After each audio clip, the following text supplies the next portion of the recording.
MBK 1:28, Kuvera offended. Chapter 28. Kuvera offended at that article. Yudhishthira suddenly noticed the appearance of fearful omens. A violent wind blew up, lashing sand and pebbles into the Pandavas' faces. Meteors fell from the sky and the sun became obscured by darkness.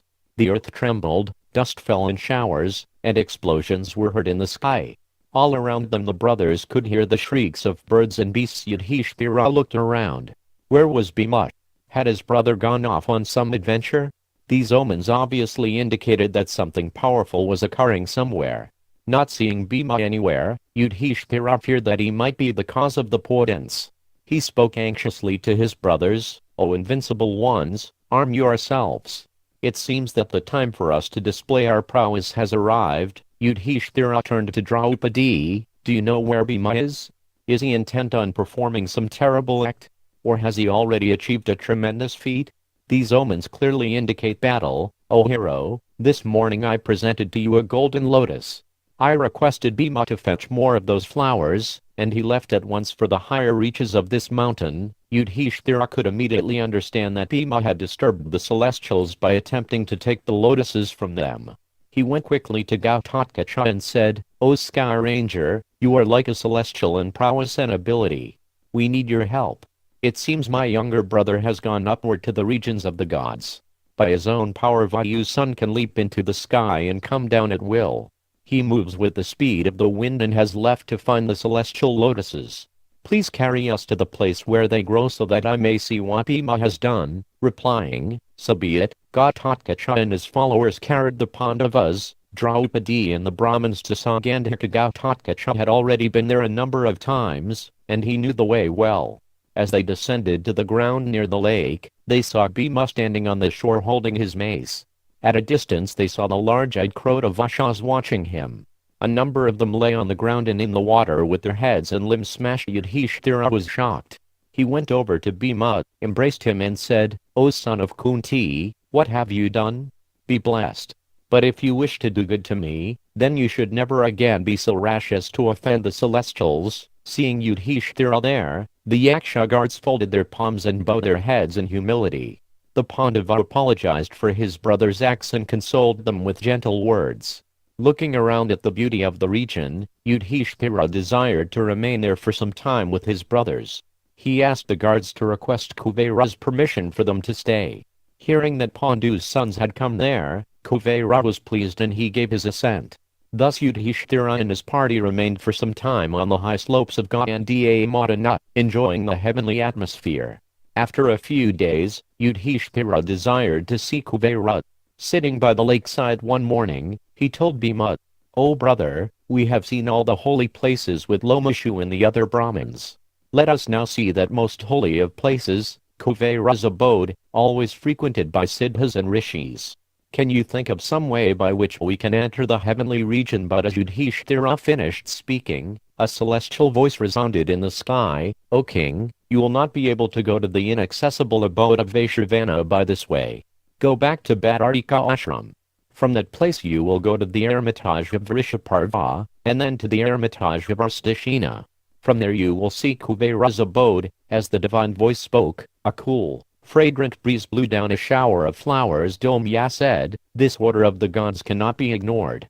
We should leave immediately." During the last few weeks before Arjuna's return, the Pandavas spent their time in the company of rishis, but Bhima often roved about the mountain with Ghatotkacha. One day, while the two heroes were absent, a powerful Rakshasa appeared at Bhadarika ashram. He had actually been there all along, having assumed the form of a Brahmin and living unrecognized by the brothers. He wanted to steal Draupadi. Seeing his chance, he manifested his monstrous form, grabbed Yudhishthira and the twins in one arm and Draupadi in the other. He also seized the Pandavas' weapons. Then he rushed into the forest. Sahadev managed to extricate himself and snatch his sword known as Kaushika. Then he chased the demon while calling loudly for Bhima. Yudhishthira reprimanded the Rakshasa. "O fool, virtue decreases in you and yet you care nothing. What good result do you hope to attain by your vile behavior? In this material world the celestials, Pitras, siddhas, animals, and even worms and ants depend upon men for life. Even your race depends upon men. Yudhishthira instructed the Rakshasa about the interdependence of all beings. By sacrifice and religious performances, mankind satisfied the gods and the Supreme Lord, who in turn supplied them and all creatures their necessities. If men suffered and were unable to practice religion, then everyone was affected. Yudhishthira warned, O wretch, as you have shown ingratitude for our having maintained you for so long, and as you are now trying to steal our wife, you will surely meet with destruction. The Rakshasa felt Yudhishthira becoming unbearably heavy. He was forced to slow his pace. Sahadeva was then able to catch up to him. Yudhishthira called out, Do not be afraid of this Rakshasa, brother. I have checked his speed and I sense that Bhima is not far away. Sahadeva stood before the Rakshasa and said, Stay and fight. Only after killing me can you carry this lady away into the forest. Otherwise, you will die. I am Pandu's son Sahadeva, and I am here to punish you. As Sahadeva brandished his sword, Bhima arrived wielding his mace. Seeing his brothers and Draupadi in the Rakshasa's grip, he blazed with fury and roared, O sinful wretch, I found you out long ago when I saw you scrutinizing our weapons, but as I apprehended no fear from you and as you were disguised as a Brahmin, I took no action against you. He who kills such a person living as a guest, even if he knows him to be an enemy, goes to hell. Nor could you be killed before your time had arrived. Today, you have touched the sinless Draupadi and thus destroyed your life duration. You have swallowed the hook fastened to the line of fate and, like the fish, will meet your destruction.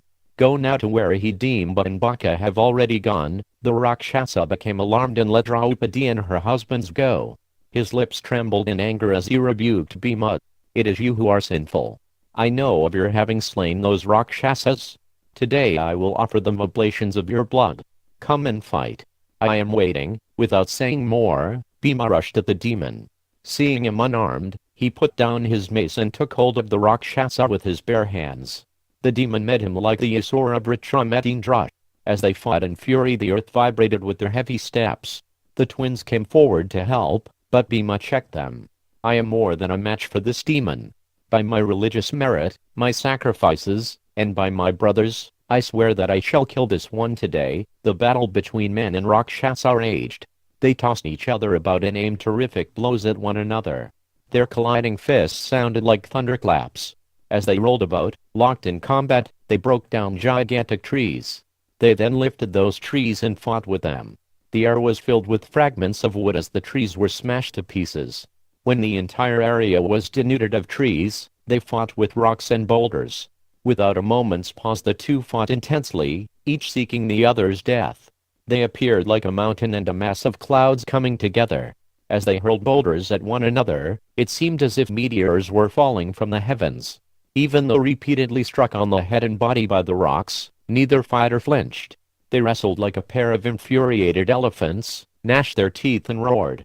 The dreadful fight lasted for almost 30 minutes. Finally Bhima raised his fist, which resembled a 5-footed serpent, and dealt the Rakshasa a terrible blow on the neck.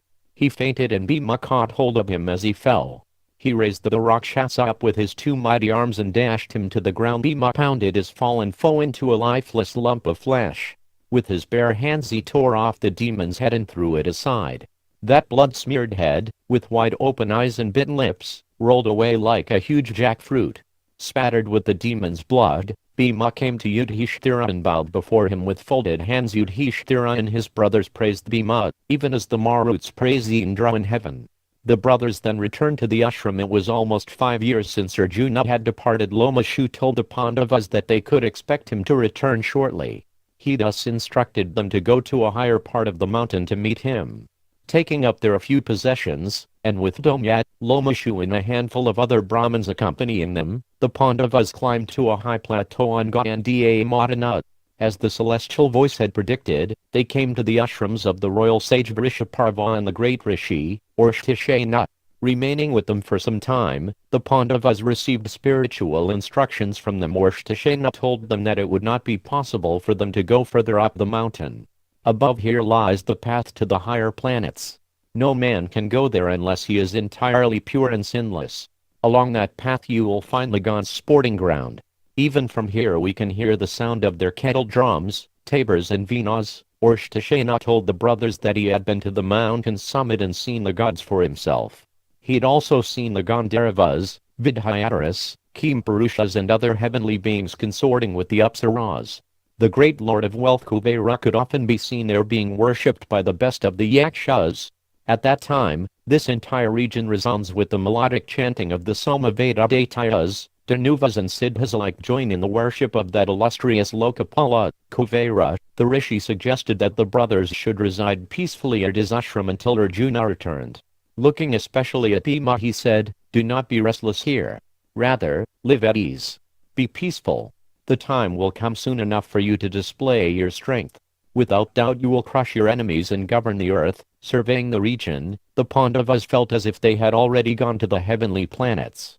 Every kind of tree was present, all of them blossoming and bending with the weight of ambrosial fruits. Sweetly singing birds played in the lush foliage, while peacocks, with their tails outspread, appeared like the trees' crowns. The lakes teemed with waterfowl and were adorned with lotuses, and the air rang with the hum of matin bees who drank the nectar falling from the lotus cups. The brothers were fanned by a balmy breeze that carried celestial fragrances and fine drops of cooling spray. There were countless varieties of animals, all of them peaceful and harmless. One day, as the Pandavas and Draupadi were seated on the shore of a lake, they saw the great eagle Garuda descending toward its waters. The bird blazed with a golden effulgence. His huge wing beats created a wind that tossed the forest and sent showers of blossoms to the ground. Trees closest to the lake were crushed by the force of his descent and the mountain trembled. He flew with the speed of the wind, and before the Pandavas' eyes carried away a mighty Naga serpent who lived in the lake. Having taken hold of the Naga in his talons, Garuda rose high into the sky above the mountain and disappeared into the distance. As the eagle went north, the wind from his wings blew many flowers from the mountaintop down to where the Pandavas sat. Seeing the celestial flowers of 5 colors, Draupadi said to Bhima, "O best of the Bharatas, see here the exquisite blossoms which have fallen from the mountain peaks. Surely they have come from Kuvera's abode. O hero, how I wish to see that heavenly place. But it is heavily guarded by Rakshasas, Yakshas and other powerful beings. If only Arjuna were here." When Agni burned the Khandava, your invincible brother held at bay the entire host of gods with their celestial army. In this way, Draupadi playfully taunted Bhima. Bhima frowned as Draupadi went on, "Surely you two are capable of standing against any foe, human or celestial. O Bhimasena, send all the Rakshasas fleeing to the 10 directions by the mere force of your arms. Let all of us approach this mountain peak without fear. I have cherished this thought in my mind for some time. Protected by your prowess, I long to see this mountaintop." Bhima looked like a wounded bull. He could not stand Draupadi's words. Without delay, he rose up, took his weapons, and made his way up the mountainside. Moving with the gait of a lion, that mighty man, as tall as a young sultry, having a complexion of burnished gold, with broad shoulders and a neck like a conch shell, rushed with full force toward the sheer rock face which led to the mountain summit. Quickly, Bhima found a narrow passage by which he could scale the mountain, which was inaccessible to ordinary men. Grasping hold of creepers and crevices in the rocks, he climbed swiftly. As he reached the summit, he came to a vast plateau where he beheld Kuvera's abode. It was adorned with glowing golden and crystal buildings of celestial design. The heavenly mansions were surrounded by high golden walls encrusted with gems of every color. Bhima leaned on the end of his bow and gazed in wonder at the city. Ramparts and towers stood all around it, and it was graced by huge gates and rows of tall flagstaffs, their colorful pennants fluttering in the wind. In the gardens outside the city lay heaps of gems, and along its walls garlands were hung. The trees were beyond human imagination, and around them Bhima saw many beautiful apsaras dancing to the strains of heavenly music. The sight of Kuvera's opulent sorrow Bhima as he remembered the wealth Yudhishthira had once possessed. Then he again became angry as he remembered Duryodhana's crimes. He took out his conch shell and blew it with the full force of his lungs. The sound echoed around the mountain summit and struck terror into the hearts of all creatures. From the ramparts the startled Yaksha and Rakshasa guards saw Bhima standing with his bow, sword and mace. They swarmed out in the thousands and rushed him, shouting in anger. Their upraised clubs, maces, swords, javelins, spears and axes seemed to blaze up as they advanced. Bhima shot numerous arrows at them, cutting off their weapons and striking down the Rakshasas who were on the ground and in the sky. The Yakshas hemmed Bhima in on all sides. He now appeared like the sun enveloped by clouds. Without fear, he took out his sword and severed the arms, legs and heads of his assailants. As he fought with the roaring Yakshas, he was drenched in showers of blood. Although they attacked him from every side, the celestial fighters did not see Bhima flinch or become discouraged. Mangled by his weapons, they fell back in fear, uttering frightful cries of distress. They dropped their weapons and fled in all directions. The commander of the Yaksha army, Mani, addressed his fleeing troops angrily. How will you tell Vaishravana that a single man has routed vast numbers of Yakshas? The powerful Mani, armed with darts, clubs, javelins and maces, stood as firm as a mountain. His voice boomed out like a drum. O human, stay and fight. Having come to the Lord of Wealth's abode, you shall now be able to also see Yamaraja's abode. With the terrible yell, Mani rushed Bhima, who instantly released 3 arrows, each of which pierced Mani in the side. Mani then hurled his mace at Bhima and it flew toward him like a flash of lightning. Bhima fired arrows which struck the mace with force but were unable to stop it. Quickly, Bhima raised his own mace and smashed the Yaksha's mace, as it fell toward him with the force of a thunderbolt. Seeing his mace broken, Mani threw an iron club. As the golden-handled club shot through the air, it roared and sent forth bright orange flames and showers of sparks. Bhima moved aside, but the club caught him on the arm, wounding him severely. Mani shouted triumphantly as Bhima fell back for a moment, but Bhima soon recovered and again raised his mace, the Shaka. He rushed at Mani with a tremendous cry. The Yaksha hurled a huge dart and it screamed through the air, glowing like the Sunday. Bhima whirled his mace and knocked the blazing dart away. Bhima then resolved to kill his adversary without further delay. He whirled the Shaka over his head and rushed toward the Yaksha. With a shout that reverberated around the mountain, Bhima hurled his mace at Mani.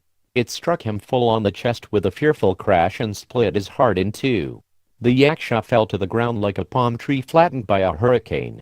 Seeing their commander lying dead, the surviving Yakshas and Rakshasas fled. Bhima stood alone on that mountain plateau, looking around for further attack. The sound of the battle had reached Yudhishthira. Hearing the mountain caves resound with loud war cries and other sounds, the Pandava and his brothers became anxious. They learned from Draupadi that Bhima had again gone up the mountain. Yudhishthira took the twins and quickly went after him. They ascended the mountain and came to the plateau where Bhima was standing. The Pandava stood looking like Indra after he had slain all the Danuvas in battle. He was surrounded by the dead bodies of numerous Yakshas and Rakshasas. Many others lay on the ground still moving, their limbs smashed by Bhima. Yudhishthira and the twins ran over to their brother and embraced him. The 4 Pandavas then sat down on the mountaintop. Looking around at the celestial region, Yudhishthira said reprovingly, O son of Kunti, there is no excuse for your actions here. One should never offend the king or the gods. We are living in Kuvera's domain and you have surely given him offense by your rashness. Such behavior is as unworthy of you as untruth is of the ascetics. If you have any regard for me, then do not commit such acts again. Bhima looked down in shame. It pained him to see his brother so upset. Yudhishthira pondered what to do. Kuvera was the powerful lord of the Yakshas and a universal guardian. If he had taken offense, then their position would be precarious indeed. They could not avoid the all-knowing God, and there was no question of facing him in battle. Better that they try to pacify him in some way. No doubt he would make his appearance to survey the damage. The 4 Pandavas sat in silence, looking themselves like gods descended to the mountain summit. In the meantime, the defeated Yaksha and Rakshasa soldiers had run to Kuvera and informed him of what had occurred. Hearing that his commander and friend Mani had been killed, along with numerous other fighters, the god became angry. He then ordered his attendants to yoke his chariot. Kuvera's servants immediately fetched his chariot drawn by 100 horses the color of dark clouds, each adorned with golden garlands and gems. The horses neighed loudly and moved their heads upwards as the divine Kuvera ascended the chariot, eulogized by Gandharvas and Charyunas. 1,000 principal Yakshas, looking like so many mountains wearing gold armor and equipped with weapons, followed Kuvera as his chariot moved off through the skies. The celestial chariot seemed to swallow up the atmosphere and draw down the sky as it ranged across the firmament. As he traveled, the Lord of Wealth pondered Bhima's second assault on the celestials. How dare this human act so insolently toward the gods? But Bhima, of course, was no ordinary human. He was Yudhishthira's brother, and Yudhishthira was Dharmaraja himself. He and his brothers had all taken birth only to fulfill the god's purpose. Kuvera then recalled a curse uttered long ago by the powerful Rishi Yugastaya. Of course. How else could the mighty Mani have been killed? Bhima had become the instrument of Yugastaya's imprecation. Kuvera's frown changed to a smile as he approached the summit where the Pandavas were seated. The Pandavas saw the celestial chariot approach. Their hair stood on end and they arose quickly with folded palms to greet Kuvera. The chariot stayed in the air near the Pandavas, who stood looking apprehensively upward. The Yakshas who accompanied Kuvera alighted on the mountain summit like so many great birds. Seeing the brothers looking across at him with reverence, Kuvera was pleased. The Yaksha warriors saw Kuvera's mood and stood with indifference, their weapons lowered. The four brothers approached Kuvera and bowed before him. Thousands of Rakshasas, with huge bodily structures and ears like javelins, then approached and surrounded Kuvera. Kuvera appeared like a fresh youth. He wore a chaplet and garlands of celestial flowers. In his hands he held a noose and a sword. A large bow hung over his shoulder. Bhima, still clutching his mace, gazed at him without fear. Kuvera smiled at him. Then he turned to Yudhishthira and said, "O poor thought, we are well aware that you are always thinking of the welfare of all creatures. Therefore dwell on this mountain peak without fear. Nor should you be angry toward Bhima. Say not. His killing of the Yakshas and Rakshasas has been ordained by destiny. Indeed, realizing this I have become pleased with Bhima rather than angry." Kuvera looked at Bhima and said with a smile, "O child, O best of the Kurus, I am not angry with you. Put down your weapons. For Draupadi's pleasure you have acted rashly and disregarded the gods, relying only on the strength of your arms. Nevertheless, I am pleased with you. Today you have delivered me from Yugastaya's terrible curse. That you should insult me in this way was foreordained. Therefore I attach no blame to you." Yudhishthira's curiosity was aroused and he asked Kuvera to explain the curse. "I am surprised at having angered the glorious Yugastaya you were not immediately burned to ashes." Kuvera told Yudhishthira how he had once been traveling through the skies toward Kashyapati where an assembly of the gods was to take place. Hundreds of thousands of Yakshas accompanied him, headed by Mani. As they crossed the Yamuna river, they saw the effulgent Yugastaya sitting on its banks practicing asceticism. Out of sheer arrogance and foolishness, Mani spat on his head. Kuvera immediately went before the rishi to apologize, but Yugastaya was burning with anger and uttered a curse. "Since this evil-minded one has insulted me in your presence, he will meet with his end along with his forces at the hands of a man. You shall be grieved by this, but you will be absolved of the sin when you see that man." Kuvera said that having seen Bhima he was now free from Yugastaya's curse. He invited Yudhishthira to remain for some days in his abode on the mountain summit, and he gave the Pandavas news of Arjuna in heaven, saying that he would soon be returning. Turning again to Bhima he said, "O Yudhishthira, you should ensure that this brother of yours does not give way to rashness too often. If you do not check his impetuosity, it will sooner or later bring you trouble." Bhima lowered his weapons and bowed before Kuvera, who then blessed him, "May you destroy the pride of your enemies and enhance the joy of your friends." Kuvera took his leave from the Pandavas as his chariot carried him high into the sky.